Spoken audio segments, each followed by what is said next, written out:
अस्सलाम वालेकुम dear girls. अभी एक पेशेंट उठ के गई और मुझे बड़ा इसको दुख हो रहा था देख के। प्रॉब्लम क्या था, सिंपल नॉर्मल डिलीवरी हुई, फीड कराना शुरू किया, लेकिन फीडिंग के बाद बहुत तकलीफ, ब्रेस्ट में पेन सिवियर, जिसके बाद से पेशेंट आई। पेशेंट बच्चे को फीड भी कराना चाहती थी, लेकिन इस कदर पेन था कि वो शी वाज जस्ट क्राइंग। तो मेरे इस वीडियो बनाने का मकसद ये है कि आपको मैं आगाह कर सकूं कि क्या क्या प्रॉब्लम हो सकते हैं। देखिए, ब्रेस्ट फीडिंग के फ़वाइद से तो आप सब वाकिफ़ ही हैं और करवानी भी चाहिए। माँ के लिए, बेबी के लिए, आपस की बॉन्डिंग, बच्चा आपकी बीमारियों से बच जाता है।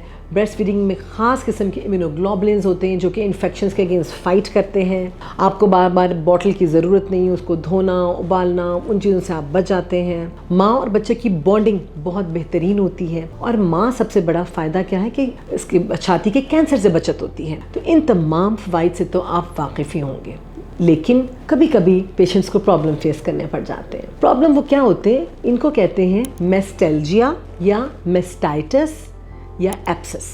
अब ये तीन मुख्तलिफ चीज़ें हैं। Number 1 is मेस्टेल्जिया।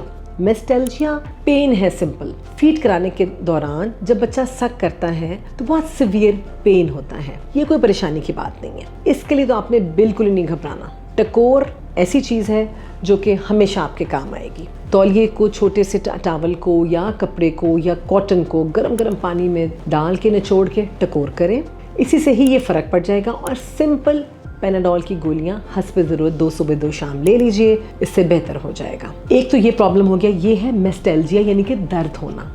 नंबर 2 है मेस्टाइटिस। मेस्टाइटिस क्या है? इन्फेक्शन, ब्रेस्ट की, छाती की इन्फेक्शन। और अगर इसको ना टाइम पे कंट्रोल किया जाए तो इसमें एब्सेस डेवलप हो जाता है, जिसका मतलब है पस या पीप वाला फोड़ा। अब ये दोनों चीज़ें तकलीफदेह हैं, पेनफुल हैं, लेकिन आपकी आगाही ज़रूरी है।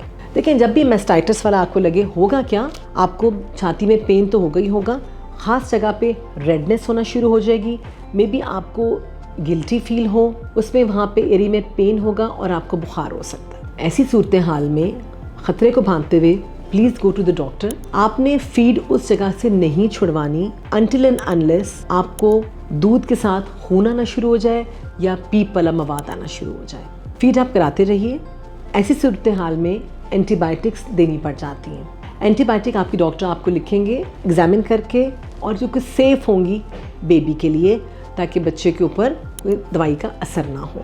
थर्ड और सबसे डेंजरस और बुरी चीज़ जो है वो है breast abscess.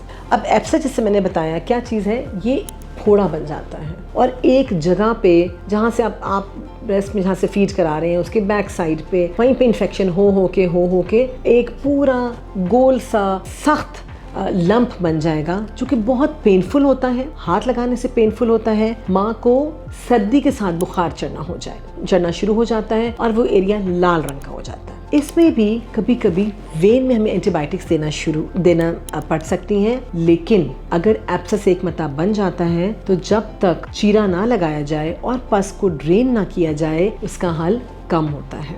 I am sorry कि हमें ये करना पड़ जाता है, लेकिन ये बहुत मजबूरी है। बहुत से हमने लोगों को देखा है, देखा है, हमारे पास आते हैं एंटीबायोटिक्स लंबी लेके वहाँ पे जो पीप है ना जी, वो जम चुकी होती है। इसे कहते हैं एंटीबायोमा। आपका फीवर भी नहीं जा रहा होता, थोड़ा बहुत वक्ती तौर पे पेन का फ़र्क आ जाएगा, लेकिन जो पस आपकी जमा शुदा है वो वहीं की वहीं रहती है, बल्कि उसके इर्द गिर्द एक सख्त किस्म का कैप्सूल बन जाता है और पेन भी आपको होता है। कभी कभी दूध के साथ खून आना शुरू हो जाता है। ऐसी सूरत में फीड ना करवाइए, टकोर ज़रूर जारी रखें और डॉक्टर से जल्द से जल्द मशवरा करें, ताकि वे छोटा सा निक दे के, इंसिजन दे के, छोटा सा कट दे के सारी की सारी पीप को निकालें और फिर उसके अंदर पट्टियाँ की जाती हैं। ये पेनफुल होता है, लेकिन क्या करें, मजबूरी है।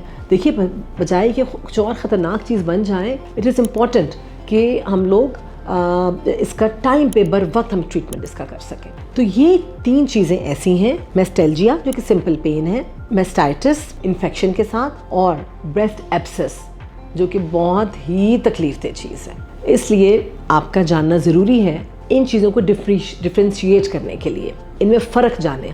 अपने आप को खुद ज़रूर देखते रहिए। जहाँ पे आपको लगे कि जी बहुत ज़्यादा कोई सख्त मवाद बन गया है, एक लंप है, हार्ड होता जा रहा है दिन ब दिन, आपका बुखार नहीं छूट रहा, वहाँ पे प्लीज़ डॉक्टर से मशवरा कीजिए। Abscess has to be removed. जब तक पीप नहीं निकलेगी छाती से, उस वक्त तक आराम नहीं आएगा। उम्मीद है आप इन बातों से आपको ज़रूर फ़ायदा होगा। In case of any problem please अपने डॉक्टर से ज़रूर रजू कीजिए। Thank you.